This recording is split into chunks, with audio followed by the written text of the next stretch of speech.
Hallelujah देवन वහන්සේට ප්‍රශංසා වේවා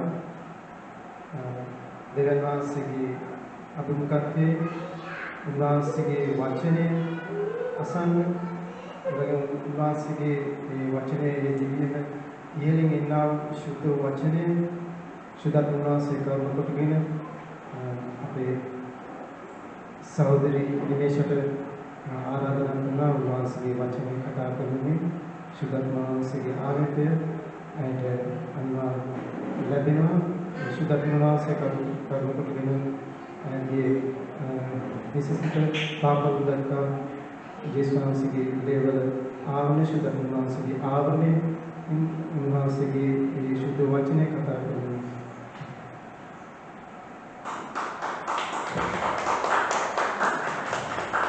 දැනහසිත ගොඩාක් ස්තුතිවන්ත වෙනවා මෙතු උදෑසන උන්වහන්සේගේ වචන ඔබ සමග බෙදා ගන්න දුන්නා උන්වහන්සේගේ අනගේ කරුණාව ගැන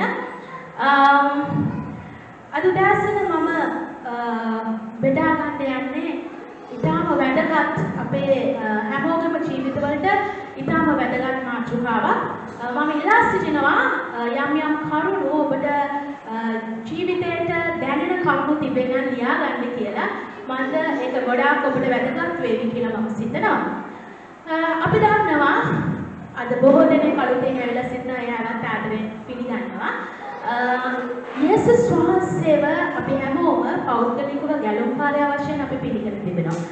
දේවවචනය අනුව උන්වහන්සේගේ කැමැත්ත තමයි උන්වහන්සේගේ උස මහතේ ප්‍රමාණයට අපි වර්ධනය වෙනවා දැකීම. උන්වහන්සේ උස මහතේ ප්‍රමාණය කියලා කියන්නේ උන්වහන්සේ අඩි 6ක් උස නම් අපි අඩි 6ක් උස යෑමවත් උන්වහන්සේ සාමාන්‍ය ගානට මහත නම් අපි ඒ ගානට මහත් වීමවත් නොවේ. උන්වහන්සේගේ උස මහතේ ප්‍රමාණය කියන්නේ උන්වහන්සේ වගේ උස යෑමවත් උන්වහන්සේ වගේ මහත් වීමවත් නොවේ. උන්වහන්සේගේ ජීවිතයේ තුල තිබුණා වූ ඒ චරිත ගුණාංග ඒ උන්වහන්සේ තිබුණා උන්වහන්සේගේ ජීවිත රටාව උන්වහන්සේ අපේ තුලිනුත් විදහා දක්වීම තමයි උන්වහන්සේගේ කැමැත්ත. උන්වහන්සේගේ වචනේ කියනවා නුඹලා ලෝකයේ ආලෝකය. යේසුස් වහන්සේ තමයි අපේ ජීවිතයේ ආලෝකය. ඒ වගේම අපිත් ලෝකයේ ආලෝකය.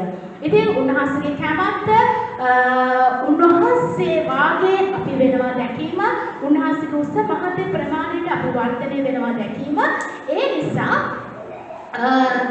උන්වහන්සේගේ චරිතයේ තිබුණා මේ චරිත ගුණාංගයක් ගැන තමයි මම ඔබට දේශනා කරන්න යන්නේ. අපි සරලව උන්වහන්සේ ගැන ටිකක් බැලුවොත් එහෙම අපි දන්නවා උන්වහන්සේ මුළු විශ්වයම පාලනය කරන සර්වබලධාරී දෙවියන් වහන්සේ.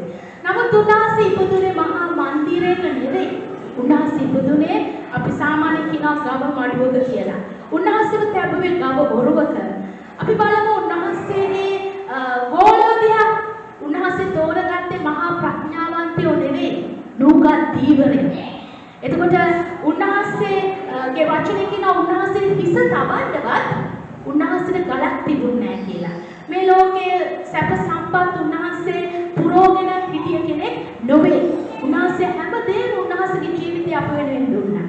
ඉතින් ඒ වගේ උන්වහන්සේගේ ජීවිතය තුළ තිබුණ චරිත ගුණාංගයක් ගැන මම ඔබට අද දේශනා කරන්න යන්නේ. ඒක තමයි මාතෘකාව තමයි සමාව. සමාව.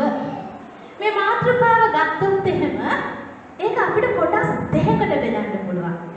එකක් තමයි කුමක්ද? සමාව දීම. අනිත් එක තමයි සමාව ගැනීම. සමාව කියන එක මාතෘකාව කොටස් දෙකයි. එකක් සමාව දීම අනිත් එක සමාව ගැනීම. මම කිව්වා අපේ ආදර්ශය කවුද? මම කැමති හැමෝම කතා කරනවාද? අපේ ආදර්ශය කවුද? යේසුස් වහන්සේ. හalleluya. ඔබ බයිබලයේ කියවුවොත් ඔබට ගොඩාක් පාරක් මේ හම්බෙලා ඇති ක්‍රිස්තුස් යේසුස් වහන්සේ තුල. ක්‍රිස්තුස් යේසුස් වහන්සේ තුල පාවුල්තුමාගේ යවුම් පත්‍රවල එහෙම කියවලා බලද්දී හැම මොහොතෙම සඳහන් වෙන පදයක් තමයි ක්‍රිස්තුස් යේසුස් වහන්සේ තුල. ඒතර අපි හැම කෙනෙක්ම ඉන්නේ ක්‍රිස්තුස් යේසුස් වහන්සේ තුල. අපි වෙන්න ඕන කවුරු වගේද? ක්‍රිස්තුස් යේසුස් වහන්සේ වගේ. ඒ චරිතය වගේ ඒ පුද්ගලයා වගේ උන්වහන්සේ තුළ තිබුණ ජීවිත රටාව උන්වහන්සේ ගත කළා වූ ඒ ජීවිතයේ චරිත ගුණාංග තමයි අපි තුළ තිබෙන්න ඕන. ඉතින් අපි බලමු උන්වහන්සේ කොහොමද සමාව දුන්නේ කියලා. උන්වහන්සේ තමයි අපේ ආදර්ශය. අපි පෙළගමු ලූක් තුමාගේ සුභාරංචියේ 23 වෙනි පරිච්ඡේදයේ 34 වෙනි පදය. ලූක් 23:34.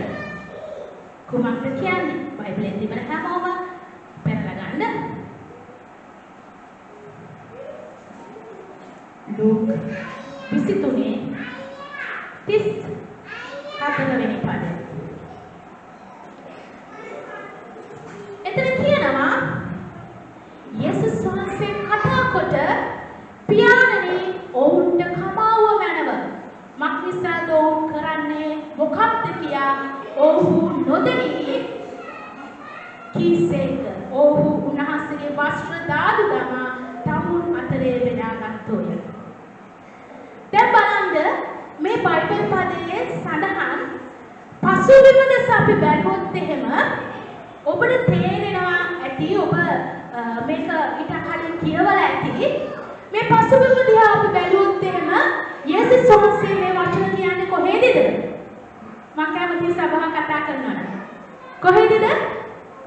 යේසුස් වහන්සේ මේ වචන කියන්නේ කුරුස ගසේ එල්ලිලා ඉති. මොකද උන්වහන්සේ දුන්නේ? උන්වහන්සේ ඇඳන් හිටිය වස්ත්‍ර ඉනා දාලා පොඩි රෙදි කඩක් විතරයි උන්වහන්සේට ඇඳුවේ. මුළු ශරීරෙම පැල්ල පොඩිලා යන පරිදි කස පහර ගහලා අපහාස වෙන පරිදි කටුවට උන්නකුත් දාලා ඒ කටු හිසේ ඇනිලා ලේ ගලනවා. මූණට කෙල ගහලා අතුල් පහරවල් ගහලා නින්දා අපහාස කරලා මේ හැම දෙයක්ම උන්වහන්සේ විඳ දරාගෙන අවසාන උන්වහන්සේට කුරුසෙකුත් දීලා කරට උන්වහන්සේ තුන් පාරක් වැටි ගෝල්ගොතා කඳු මුදුනට යනවා. ඒ ගිහිල්ලා අපහාස වෙන පරිදි හොරු දෙන්නෙක් මැද්දේ උන්වහන්සේ වැන ගහනවා. බයිබලයේ සඳහන් කරනවා ගසක එල්ලන ලද සියල්ලෝ ශාපලත්ෝය. එහෙනම් එදා තිබුණු ශාපලත්ම මරණය තමයි උන්වහන්සේට දුන්නේ. අපි දන්නවා 88 89 කාලේ ටයිරසෑවල් වල තරුණයන්ව මැරුවා. ඒක එදා දීපු නින්දිතම මරණයක්. ටයිරසෑයේ මරා දැමීම. ඒ වගේ මරණයක් තමයි නින්දිතම එදා තිබුණු මරණය තමයි යේසුස් වහන්සේට දුන්නේ. හැබැයි උන්වහන්සේ වරදක් කරලාද? නැහැ. කිසිම වරදක් කරලා නෙමෙයි උන්වහන්සේ කුරුසේ ගසට ගියේ. ඒ ගිහිල්ලා කුරුසේ ගසේ එල්ලිලා ඉති උන්වහන්සේට පිපාසු වුණාම උන්වහන්සේ වතුර ඉල්ලපුවාම උන්වහන්සේට දුන්නේ තිත්ත කාඩි. වතුර දුන්නේ නැහැ. මැරෙන්න යන මිනිහට අපි දන්නවා අපි වතුර පොදක් හරි ලබා දෙනවා. නමුත් මැරෙන්න යන උන්වහන්සේට වතුර ටිකක්වත් දුන්නේ නැහැ. උන්වහන්සේට දුන්නේ තිත්ත කාඩි. ඒ කුරුසේ ගසේ එල්ලිලා උන්වහන්සේ කියනවා පියාණනි මොවුන් නොදැන කරන වරදට පියාණනි මොවුන්ට කමා කරන්න. මොවුන්ට කමා කරන්න. අපිට පුළුවන්ද? කල්පනා කරලා බලන්න. ඔබට පුළුවන්ද සමාව දෙන්න?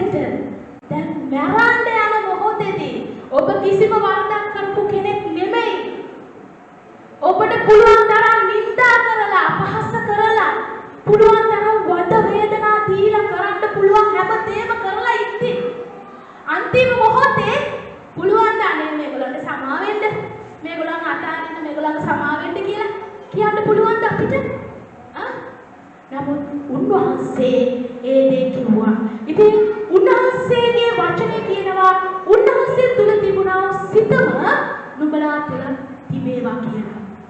අපි බලන්න යනවා තව දුරට මේ සමාව ගැන පුළුල් විදියට අපි කරුණු කීපයකින් අධ්‍යයනය කරන්න යනවා. ඒක පළවෙනි මාතෘකාව හැටියට මම දෙනවා සමාව දීම ඊටම වැදගත් ගුණාංගයක්. අපි බලන්න යනවා කොහොමද ඒක වැදගත් වුනේ කියලා. අපි පෙළගමු මතෙව් තුමාගේ සුභාරංචිය 6:12. මතෙව් 6:12. සමාව දීම ඊටම වැදගත්. මතෙව් 6:12. බලන්න මතෙව් 6:12 මොකද කියන්නේ කියලා. මතෙව් 6 සඳහන් වෙන්නේ කුමක් ගැනද? මම කැමති සභාව කතා කරනවා නම් මතෙව් 6 සඳහන් වෙනවා විශේෂිත දෙයක් සම්බන්ධව. මොකක්ද? ස්වාමීන්ගේ යාඥාව. අපි දන්නා දැන් කතෝලික සභාවෙම ඒක කටපාඩම් කරලා ඒක කියන යාඥාවක්. ස්වාමීන්ගේ යාඥාව. ගෝලයා දැක්කා හිමිදිරි වෙන්න උදාසන යේසුස් වහන්සේ වනාන්තර ප්‍රදේශවලට ගිහිල්ලා යාඥා කරන ආකාරය. ගෝලයාට ඕන වුණා යේසුස් වහන්සේ වගේ යාඥා කරන්න. ඒක නිසා ගෝලයා ඇවිල්ලා යේසුස් වහන්සේගෙන් ඇහුවා පියාණනි යාඥා කරන විදිහ අපිට උගන්වන්න කියලා. ඒතර යේසුස් වහන්සේ ඔවුන්ට යාඥා කරන විදිහ උගන්වනවා. බලන්න ඒ යාඥාවේ අන්තර්ගත වෙලා තිබෙන විශේෂිත කරුණ මොකක්ද? මතෙව් 6:12 අපේ ණයකාරයන්ට අප කමා වුණාක් වෙන් අපේ ණයත් අපිට කමා කළ වෙනවා. මොකක් ගැන සඳහන් වෙන්නේ? කමාව ගැන. අපේ ණයකාරයන්ට අප කමා වුණාක් වෙන්. ඒ කියන්නේ අපි සමාව දුන්නා වගේ අපේ ණයකාරය අපේ ණයවලට සමා වෙන්න. සමාව දීම සහ සමාව ගැනීම කියන මේ කරුණු දෙකම යේසුස් වහන්සේගේ යාඥාවේ සඳහන් කරලා තිබෙනවා. එතකොට අපිට පේනවා කොච්චර මේ යේසුස් වහන්සේ ගෝලයන්ට උගන්වන මේ යාඥාවට කමාව ඇතුළත් කරන්න තරම් කමාව කියන දේ සමාව කියන දේ කොතරම් වැදගත් දෙයක්ද? යේසුස් වහන්සේ ස්වාමීගේ යාඥාව මේ විදිහට යාඥා කරන්න කියලා කියද්දී මේ සමාව කියන කොටසත් මේකේ අන්තර්ගත කරලා තියෙනවා උන්වහන්සේ. යේසුස් වහන්සේගේ මුඛයෙන්ම ප්‍රකාශ කරපු උන්වහන්සේගේ යාඥාවේ. එතකොට ඒකෙන් අපිට පැහැදිලි වෙනවා සමාව කියන දේ ඊටම වැදගත් කියලා. සමාව දීම සහ සමාව ගැනීම ඊටම වැදගත්. ඒ වගේම ඒ පදේ සුවිශේෂ දෙයක් සඳහන් වෙනවා. මොකක්ද ඒ සඳහන් වෙන්නේ? අපේ ණයකාරයන්ට අප කමා කළාක් මේ. ඔබට තේරෙනවද එතන මිම්මක් තියනවා කියලා? මිම්මක් තියනවා කියලා. අපේ ණයකාරයන්ට අප කමා කළාක් මෙන්. මිම්මක් පේනවද ඔයගලන්ට? නිකන් මිම්මක් තියනවා. මෙහෙම සීමාවක් තියනවා. අපේ ණයකාරයන්ට අපි කමා කළාක් මෙන්. එහෙනම් අපි කමාව දුන්නා වගේ. අපි කමාව දුන්නා වගේ මිම්මක් තියනවානේ. කල්පනා කරලා බලන්න කොහොමද ඔබේ ණයකාරයන්ට ඔබ සමාව දීලා තියෙන්නේ කියලා දැන්. ඔබට වැරදි කරපු අයට මම උදාහරණයක් කියන්නද? ස්වයං පුරුෂයා වැරද්දක් කරලා හරි ඔක අමතක කරලා දානවා. ආපහු රණ්ඩුවක් වුණා. එදා කළා නේද අරක? එදා මට මෙහෙම නේද සැලකුවේ? එතකොට ඒකේ මිම්ම මොකක්ද? බාහිරව වැරද්දක් කරනවා. මොන හරි වුණ ගමන් හරි ඒක ෂේප් වෙලා සමාව දීලා යනවා. තව දවසක මොන හරි වුණාම එදා මට ඔක කළේ. එදා කොහොමද ඇසුරුනා මොනවද මට එදා කිව්වේ? කවුරු හරි අපිට වරදක් කරපුවම යම් මිම්මක් තියනවානේ. සමාව දෙනවා. නමුත් මිම්මක් තියාගෙන ඉන්නවානේ. එතකොට අපි කල්පනා කරලා බලමු දැන් අපි සමාව දීලා තියෙන සීමාව මොකක්ද? මිම්ම මොකක්ද? අපේ ණයකාරයන්ට කමා වුණා බෙන්. අපි කොහොමද එහෙනම් අපේ ණයකාරයන්ට කමා කරලා තියෙන්නේ? මොන මට්ටමකද?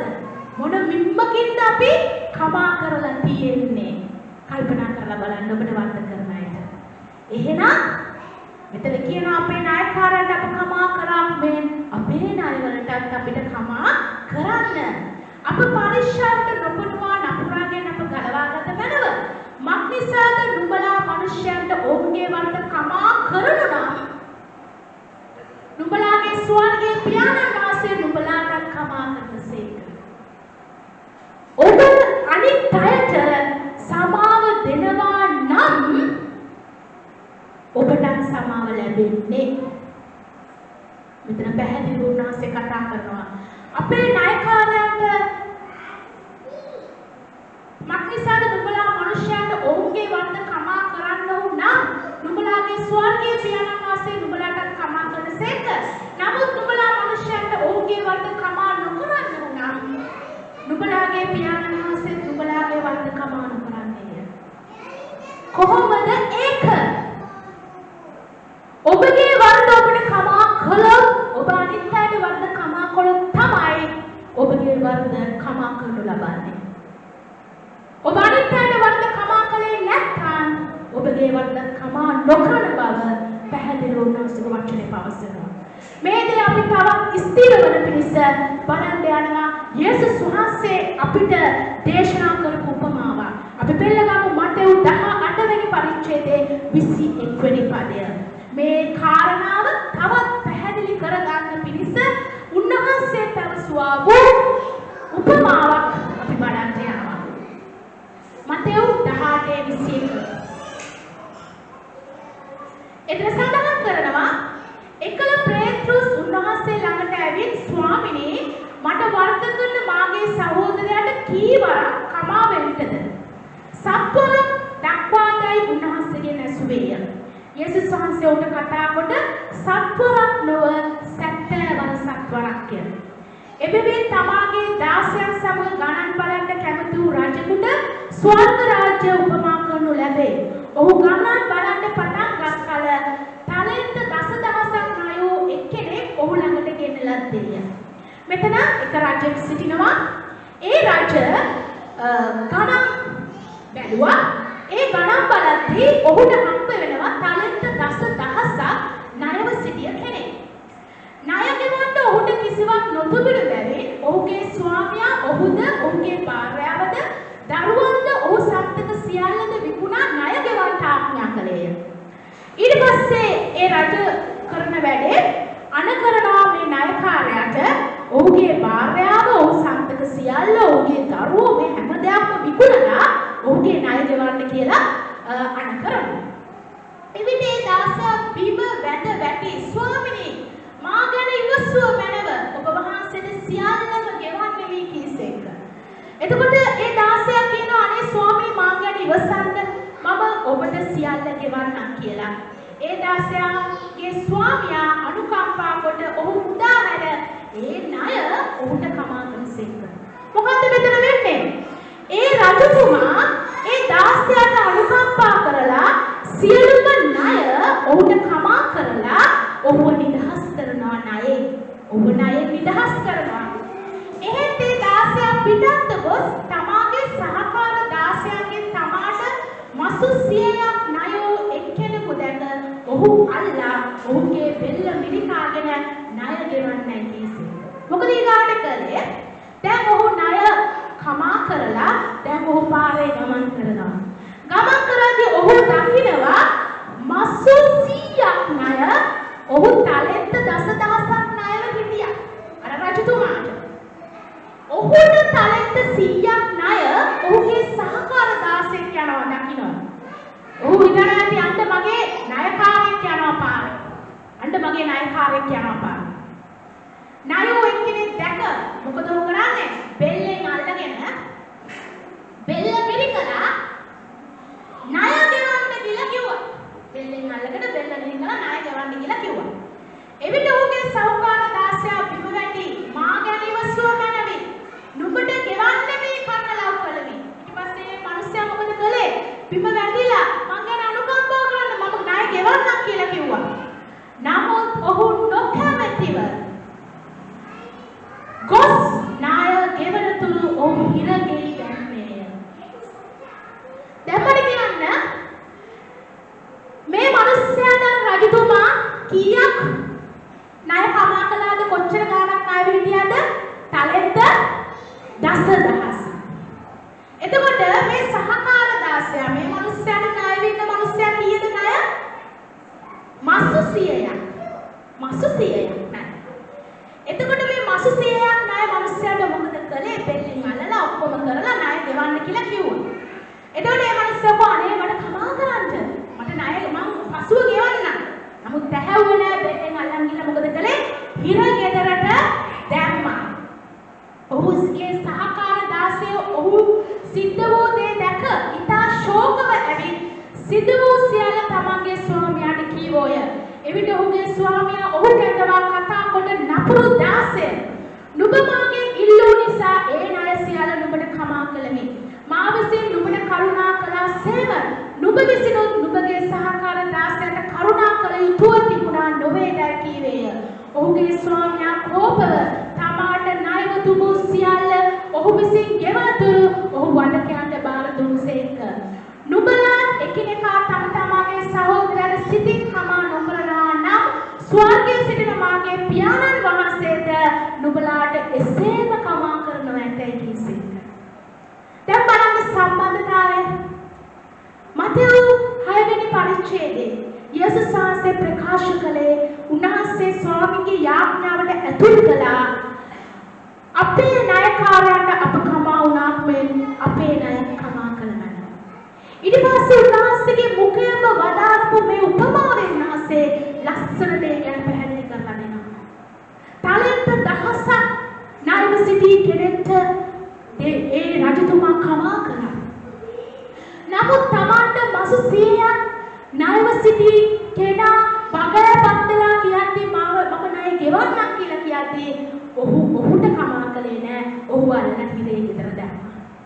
යේසුස් වහන්සේ මෙතන ප්‍රකාශ කරනවා නුඹලා එකිනෙකාට තම තමාගේ සහෝදරයන්ට සිතින් කමා කරනවා නම් ස්වර්ගයේ සිටින මාගේ පියාණන් වහන්සේ නුඹලාට කමා කරනවා කියලා. උන්වහන්සේ කිව්වා නුඹලා අන් අයට කමා කරනවා නම් ඒ අයම නුඹලාගේ පවුල් කමා කරනු ලබනවා.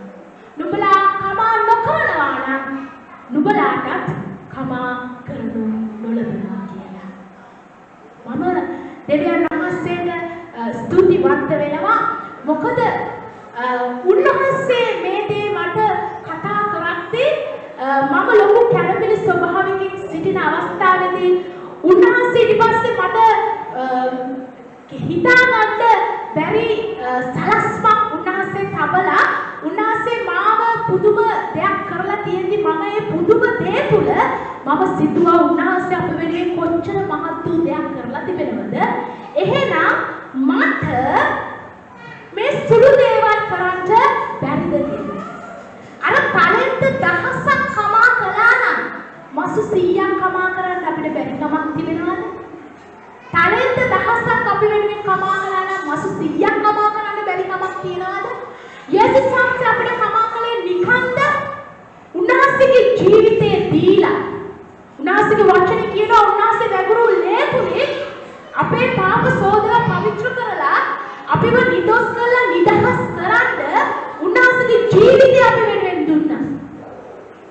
අපි වෙනුවෙන් උන්වහන්සේගේ ජීවිතය දීලා අපිට උන්වහන්සේ කමා කළා නම් අපේ සහෝදරයාට අපිට කමා කරන්න බැරිද සිටි? වචනේ අපිට කමා කරන්න බැරිද? අපිට කමා කරන්න පුළුවන්කම තියෙන්න ඕන. ඔබට මොන තරහදිනක මොන විදිහක මොන ආකාරයක ඔබට දුෂ්ටකම් කරන්න ඇති මිනිස්සු. ඔබට වෛර කරන්න ඇති මිනිස්සු. නමුත් ඔබට පුළුවන්කම තියෙන්න ඕන ඒ වැරදි කමා කරන්න. ඇයි ඒ? ඔබගේ වැරදි කමා කළා විතරක් නෙමෙයි ඔබව නිදොස් කරලා ඔබව නිදහස් කරලා තිබෙන්නේ උන්වහන්සේ. ඔබව නිදොස් මිනිසෙක් කරලා තියන්නේ උන්වහන්සේ. එසේනම් අපිට වරද කරනාට වැරදි අපිට කමා කරන්න බැරි කමක් නැහැ. ඒ වගේම අපි මතක තියාගත යුතු දෙයක් තමයි අපි යම් මිම්මකින්ද අපි කමා කරනු ලබන්නේ ඒ මිම්මෙම තමයි අපිට කමා කරනු ලබන්නේ. ඒ වගේම තමයි උන්වහන්සේ අපිට පැහැදිලිව ප්‍රකාශ කරලා තිබෙනවා කුමක්ද අර අපි හිතමු අපි කරපු වැරදි නැවත නැවත උන්වහන්සේ හොද මඩේ දැම්මොත් ඔබට දැනෙන වේදනාව කුමක්ද?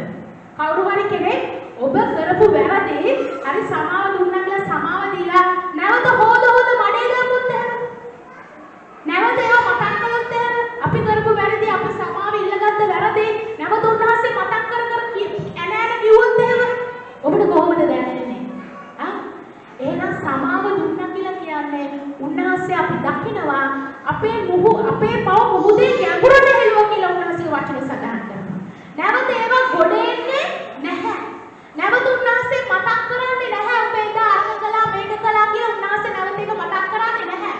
උසාවියකින් ඔබව නිදොස් කරලා නිදහස් කරන ආකාරය කෙසේද?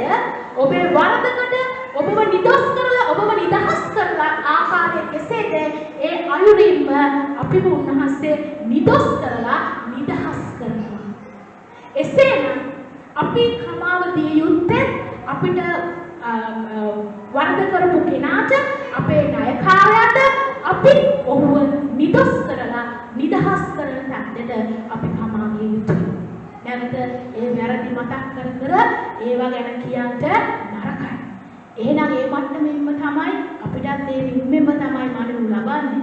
එහෙනම් අපි එතනින් කියනවා ඒ නැවත නැවත ඒ වැරදි මතක් කරනවා නම් අපි කමා කරලා දෙන්න. අපි සමාව දීලා දේ මනුස්සයන්ට. එහෙනම් අපි ඒ ළමයින්ට සමාව දීලා නැහැ. ඒ වගේම අපි බලන්න යනවා 2 කොරින්ති 2:10 මෙන්න මෙහෙම දෙයක් සඳහන් කරනවා. 2 කොරින්ති 2:10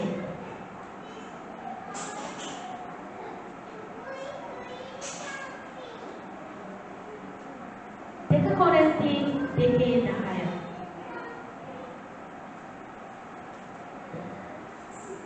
2 කොරින්ති 2:10 කියනවා නුඹලා යමෙකුට යමක් ගැන කමා වෙනවා නම් මමත් කමා වෙමි.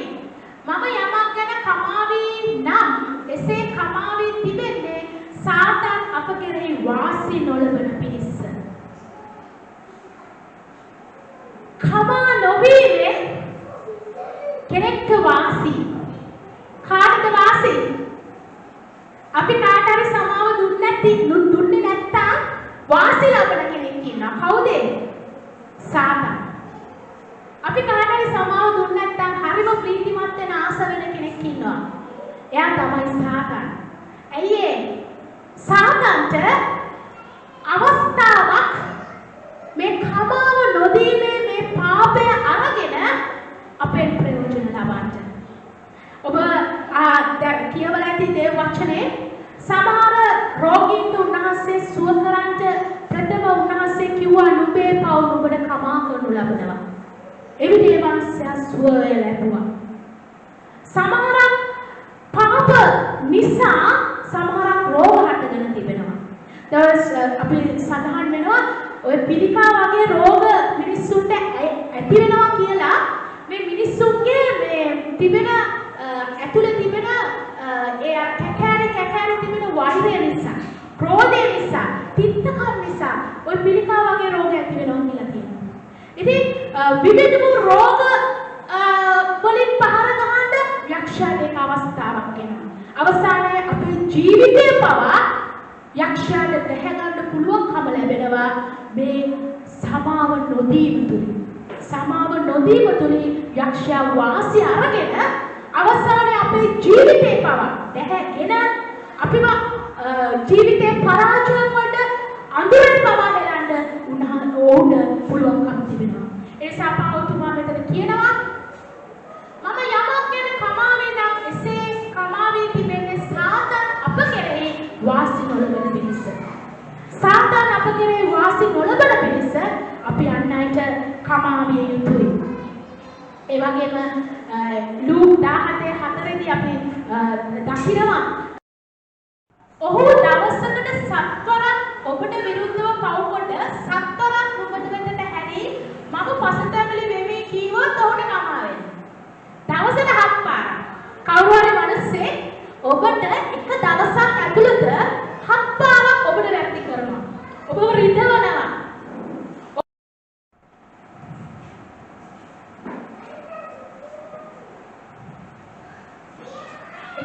එකේ නමේ කියනවා අපේ පාපවල් කියා දෙමුනා අපේ පව් අපට කමා කරන්න සියලු අධර්මිෂ්ඨයන්ගෙන් අප පවිත්‍ර කරන්න උන්වහන්සේ විශ්වාසව ධර්මිෂ්ඨව සිටිනසේක. මෙතන සමාව ගන්නේ අපි උන්වහන්සේගේ සමාව ගන්නේ කොයි ආකාරයකද කියලා තියෙනවා. ඒ වගේම අපි අන් අයගෙන් අපි සමාව ගත යුතුයි. අන් අයට අපි සමාව දෙන අතර අපි අන් අයගෙන් අපි වරදක් වුණොත් අපි සමාව ගත යුතුයි. ඒ වගේම උන්වහන්සේ මෙතන පවසනවා අපේ පාපවල් කියා දෙමුනා. අපි වරදක් කළොත් මොකද කරන්නේ? අනේ මගේ අතින් මේ වරද වුණා කියලා කියන්න නම් කාට හරි අපේ අතින් වුණ දේ කියන්න නම් දෙවියන් වහන්සේට අපේ අතින් වුණ දේ කියන්න නම් අපි තේරුම් අරන් ඉන්න ඕන අපි වරදක් කළා කියලා. ගොඩක් පෞල් ජීවිතවල අපිට සිද්ධ වෙන දෙයක් තමයි ඒ වගේම සමාජීය මට්ටමේ සමාජයක් තුළ අපි සිද්ධ වෙන දෙයක් තමයි මිනිස්සුන්ගේ උද්දච්චකම් නිසා තමුන් වරදක් කළා කියලා මිනිස්සු පිළිගන්න කැමති නැහැ. ඒක ගොඩාක් සිද්ධ වෙන දෙයක්. අපි සමාජයක් වශයෙන් ඉද්දි පවුලක් වශයෙන් ඉද්දි පවුල් ජීවිතවල සමහරව හිතනවා මම ස්වාමි පුරුෂයා. ඒ නිසා මගේ වැරදි නෙමෙයි. සමහර සිතනවා නෑ මම භාර්යාවකදී මම හැමදෙස්සම ගන්න හරි තීරණ. මෙතන මොන දේ වුණත් මම ගත්තේ හරි තීරණයක්. දරුවෝ අතර හැම කෙනෙක් අතරම සමාජීය වශයෙන් අපි ජීවත් වීමේදී මිනිස්සු තමුන් කරපු වැරද්දක් ලෙස පිළිගන්නේ නැහැ. එහෙම පිළි නොගැනීමේදී පුළුවන් ද තමන් පිළි නොගැනීමේදී මේක වැරද්දක් විදිහට පිළි නොගන්නවා නම් අපිට සමාව ඉල්ලන්න පුළුවන් කමකුත් නැහැනේ තමුන්ගේ ජීවිතවල නේද? එහෙනම් අර සමාව නොඉල්ලපු පාප ගොඩ ගැහි තියෙනවා මිනිස්සුන්ගේ ජීවිතවල. ඒ වලින් මොකද්ද සිද්ධ වෙන්නේ? අවසානයේ අපි සමාව නොදීම සහ සමාව ගැනීම තුළින් යක්ෂයා මහත් ලෙස ප්‍රයෝජන අරගෙන සමහරක් විට පෞල් ජීවිත මෙන්න තමුන්ගේ ජීවිත බව යක්ෂයා ප්‍රයෝජන අරන් විනාශ කරන්න යනවා. ඒක නිසා ප්‍රථමයෙන්ම තමුන් වරදක් කියලා පිළිගන්න ඕන. පිළිගන්න යටහත්කම මනුෂ්‍යත්ව තියෙන්න ඕන. තමුන්ගේ ජීවිතවල යටහත්කමක් තියෙන්න ඕන. වැරදි කළා නම් ඔව් මම වැරදි කළා. මගේ අතින් මේ දේ සිද්ධ වුණා. ඒ වගේම කට විරුද්ධ වෙන්න ඕන මට සමා වෙන්න කියලා කියන්නේ. ගොඩක් මිනිස්සු තමුන්ගේ උද්දච්චකම් නිසා සමා වෙන්න කියන වචනේ ගොඩක් දෙනා තමුන්ගේ මුඛයෙන් පිට කරන්නේ නැහැ. අපි කාට හරි වරදක් කළොත් මගේ අතින් මේ දේ වුණා මට සමා වෙන්න. ඒ වගේම අපි දෙවියන් වහන්සේගෙනුත් අපි ඒක සමාව ඉල්ලන්න ඕන අපේ පව් කියා දීලා. මෙතන කියනවා අපේ පව් කියා දෙමුනා. අපේ පව් අපිට කමා කරන්න සියලු අධර්මිෂ්ඨකමින් අප පවිත්‍ර කරන්න උන්වහන්සේ විශ්වාසව ධර්මිෂ්ඨව සිටී. එහෙනම් ආත්මෙන් ආත්මයට ගෙවන්න ඕනේද? ආත්මෙන් ආත්මයට ගෙවන්න ඕනේද අපේ පව්? මොකද්ද මෙතන කියන්නේ? මෙතන කියනවා අපේ පව් කියා දීලා කියා දුන්නොත් අපි සැබෑ ලෙස පසුතැවිලි වුණොත් අපේ පව් අපට කමා කරන්න සියලුම අධර්මිෂ්ඨකමින් මුදවන්ට උන්වහන්සේ විශ්වාසව ධර්මිෂ්ඨව සිටිනවා. Hallelujah hallelujah. ආත්මෙන් ආත්මය ඔබ ගෙවන්න ඕනේ නැහැ. නැවත ඉපදෙදී ගෙවන්න ඕනේ නැහැ. ස්වාමිනී මම මේ දේ කළා. ඔබගේ මුඛයෙන් ඒක කියන්න. ඔබගේ භාර්යාවට කියන්න මගේ අතින් මේ වරද වුණා. ඔබගේ ස්වාමිපුරුෂයාට කියන්න මගේ අතින් මේ වරද වුණා. ඔබගේ දරුවන්ට ඔබ ඉන්න සමාජයේ ඔබ අතින් වරදක් වුණා නම් කියන්න මගේ මේ දේ වුණා. මට සමා වෙන්න. එතකොට ස්වාමීන් වහන්සේ පියාණන් වහන්සේ නුඹේ වරද නුඹට කමා කරනු ලැබෙනවා. මෙතන සඳහන් කරනවා සියලු අධර්මිෂ්ඨකමින් ඒකට ભેදයක් නැහැ. වෙන් කරලා නැහැ මේ ලිස්ට් එකක් දීලා නැහැ මේ පාප වලට විතරයි මම සමාව දෙන්නේ කියලා ලිස්ට් එකක් දීලා නැහැ එතන. සියලුම අධර්මිෂ්ඨකමින් ඔබව නිදහස් කරන්න උන්වහන්සේ විශ්වාසව ධර්මිෂ්ඨව සිටිනවා. ඒ නිසා අපි වග බලාගත යුතු දෙයක් තමයි එම වරද නැවත නොකිරීම. එම වරදක් නැවත කරද්දී මොකද වෙන්නේ? හිත හම්වඩු වෙනවා. ඊට පස්සේ අර හරකට හම්වඩු ගහපුවම ඊට පස්සේ තේරෙන්නේ නැහැ.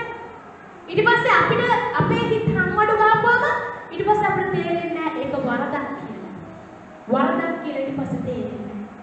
ඒක නිසා අපි අපේ වැරදි අපි කියා දීලා අපි පසුතැවිලි වුණාම උන්වහන්සේ විශ්වාසව ධර්මිෂ්ඨව සිටිනවා. ඔබ උපන්දා පටන් කරපු පාප වලට පමණක් නොවේ. ඔබේ පරම්පරාගත ශාප පාප වලින් ඔබ නිදහස් කරන්න උන්වහන්සේ විශ්වාසව ධර්මිෂ්ඨව සිටිනවා. ඊට පස්සේ ඔබගේ පැවතෙන පරම්පරාව ආශිර්වාදවත් පරම්පරාවක් වෙනවා. ඒ පාප අපි දන්නා පරම්පරාගත ශාප පාප උරුම වෙලා සමහරක් දරුවව දුක් විඳිනවා ඒ පරම්පරාවෙන්. නමුත් අපේ දෙවියන් වහන්සේ සියලු පරම්පරාගත ශාප වලින් ආශිර්වාදමත් පරම්පරාවක් කරනවා. මම අවසාන වශයෙන් ඔබට කියනවා පසුතැවිලි වෙයල්ලා ස්වර්ග රාජ්‍ය අත්දැකීම.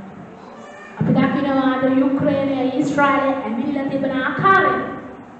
ඉතින් උන්වහන්සේගේ වචනය අනුව ලෝකයේ අතීතයේ ලකුණු බොහෝ සිද්ධ වෙමින් පවතිනවා. එම නිසා පසුතැවිලි වෙයල්ලා ස්වර්ග රාජ්‍ය අත්දැකීම. අපේ දැස් වසාගෙන අපි ඉස පහත් කරගමු. නිදාගන්න එපා, දැස් වසාගෙන ඉස පහත් කරගන්න කියපුවම නිදාගන්න එපා. අපි කල්පනා කරලා බලමු. යේසුස් වහන්සේ අපේ ආදර්ශය. ඔබ කියන්න හිතින් යේසුස් වහන්සේ මගේ ආදර්ශය කියලා. යේසුස් වහන්සේ මගේ ආදර්ශය. හalleluya. යේසුස් වහන්සේ මගේ ආදර්ශය. එදා වන කැලල් නැතුව උගුරකට වේලිලා වතුර පොඩක් නැතුව කිසිම වරසක් නොකර කුරුස ගසේ එල්ලිලා ඉද්දී පියාණනේ මොන්ගේ වර්ධනවට කමා කරන්න කියලා උන්වහන්සේ ඉල්ලුවා.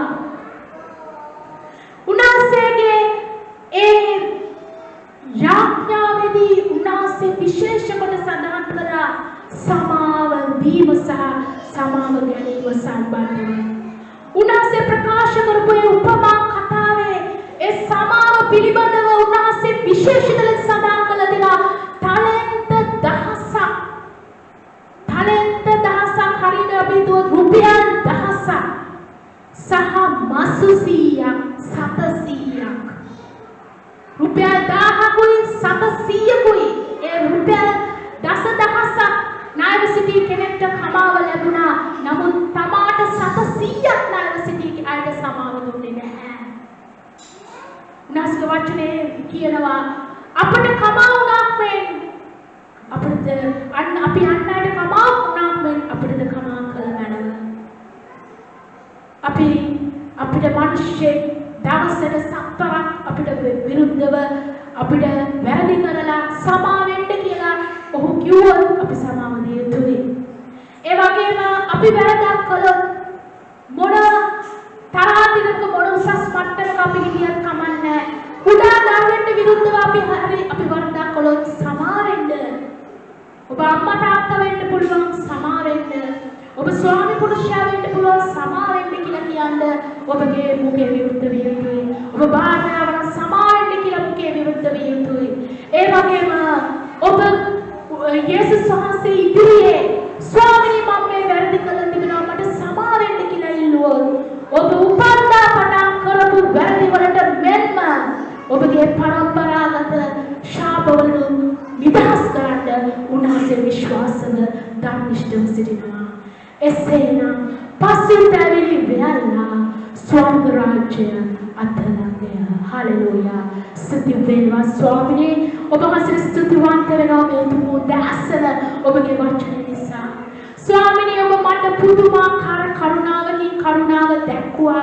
ඔබ මට කතා කළා මම මෙපමණ මහත් වූ කරුණාවක් නුඹට දුන්නා නුඹට බැරිද පොඩි දෙයක් කරන්න කියලා. ස්වාමිනේ ඔබ වෙනුවෙන් අපිට කරන්න බැරි දෙයක් නැහැ. අපේ ජීවිතවල යක්ෂයන් වාසි නොලබා ඔබ ගෞරවයට මහිමයට පත් වෙන පිණිස අපේ ජීවිත ලෝකයේ ආලෝකය විය යුතුයි ස්වාමී. ඒ නිසා ඔබ තුල තිබුණා ඒ සමාව දීමේ ගුණාංගය අප හැම කෙනෙක්ම ඔබ හස්තයන් තුල කළ ගන්නව. නැවත ඒක වැරදි මතක් කරලා ස්වාමී හොද මඩේ දෑමේ දේවල් වගේ දේවල් නොකරන පිණිස ඔබගේ අනුග්‍රහය අප හැම කෙනෙක්ටම නිදහස් කළ ගන්නව. ස්වාමී මුඛය විරුද්ධ කරන්න උපකාර කළ ගන්නව. සමා වෙන්න කියන වචනය කියන්නේ අප හැම කෙනෙක්ටම ඔබගේ කරුණාව අනුග්‍රහය ලබා දුන මැනව. ඔබගේ සමාව ලබා ගන්නට ඔබ අපට උපකාර කළ මැනව. අපි හැම කෙනෙක් ඔබට බාර වෙනවා ක්‍රිස්තුස් යේසුස් වහන්සේගේ නාමයෙන්. ආමෙන්.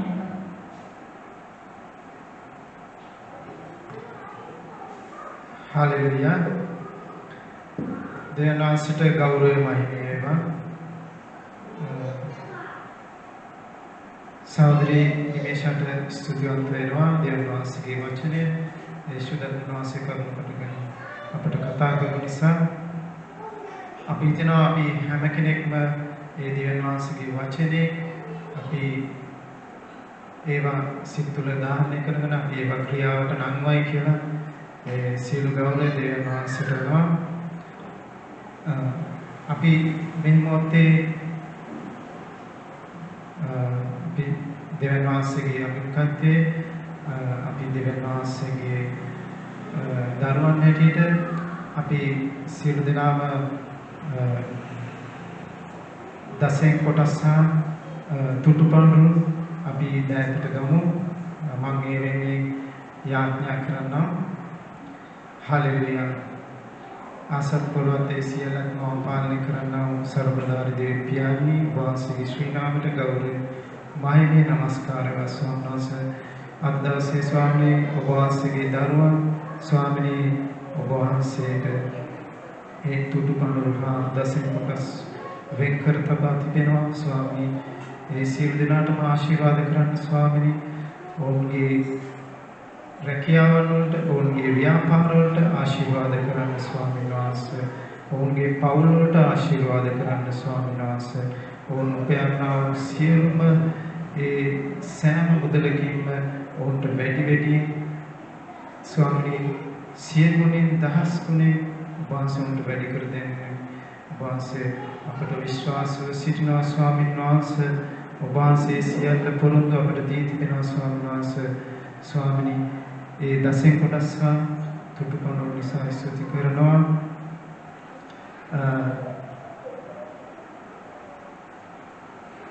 මම සහෝදර අපේ පුතා එකතු කරන්න.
Isam dunda nisa